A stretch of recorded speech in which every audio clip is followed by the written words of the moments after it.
Coverdale and John Lord formed Whitesnake by way of Deep Purple in 1978. Now, since then, they've produced 5 albums, by far the most successful being their latest self-titled effort, which has already given us the #1 Here I Go Again. Paul McGrath of The Journal talked with David. I do my best to meet people. It's the only way you find out if you're touching them. I don't judge success in units, you know. It's the only way I learn. When I started Whitesnake many years ago, I made a strict rule that we should stay behind after a show to meet as many people as possible, like bring them in a dozen at a time for autographs and how did you enjoy the show and stuff. And I learned all over again until he got too big to do that. But if we bump into people in the street or whatever, you know, yeah, everybody's welcome. I have the greatest respect for the audience. You know, I don't mind. I set myself on a platform to be applauded or criticized, and it's usually criticism in the press.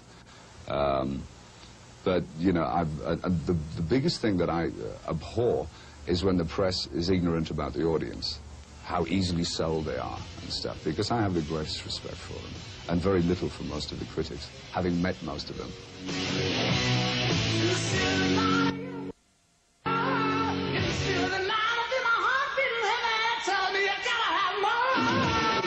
Fantasy is a big part of it. Well, it's part of my fantasy. Whose fantasy isn't to be in a rock band? You know, the generation before was everybody wanted to be Clint Eastwood, you know, Charles Bronson. At least this is a little more artistic than going around butchering people on cinema.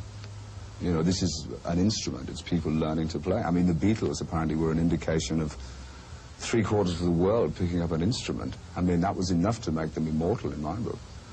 I mean, what an influence. I mean, with all the masters like Beethoven, Bach and stuff, they weren't an influence to me. I'd dine out on them now. But, I mean, the influence for me to pick up a guitar was Jimi Hendrix, the Stones, the Yardbirds. Everything should be looked at as a key to another door, to open another door to go in and to look around. And I don't believe people are as blind as they're made out to be. People should be encouraged to express themselves as people, not encouraged to buy 2 cars and stretch the mortgage payments, you know. What do you say to those people who have used you to open another door? Well, I'm doing something right. I'm doing something right. You see, the thing is, I can't tell anybody to do anything. I just write my songs. I'm expressing myself, and my experiences aren't unique by any means. So if people can identify with it, because I don't believe people are buying this album because it's fashionable. Not at all. I think they're buying it because it's good rock and roll. It's good songs.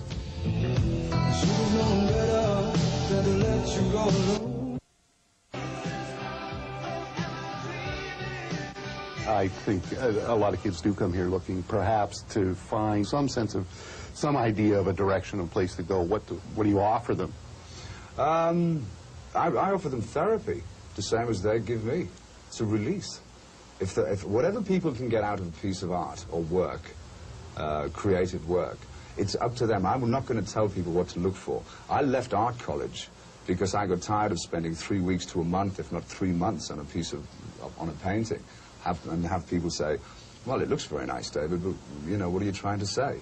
And I found I could express myself immediately, spontaneously, by just bursting into a song or whatever. And that was the ticket for me. I found that. It's my passion to do what I do. Mm-hmm. It's been said that... I think that everybody, I would always encourage everybody, not necessarily to pick up an instrument, but to express themselves in drawing or painting or writing. You know, anything, poetry, whatever. And don't let anybody put you down. Just get it out of your system. Yeah,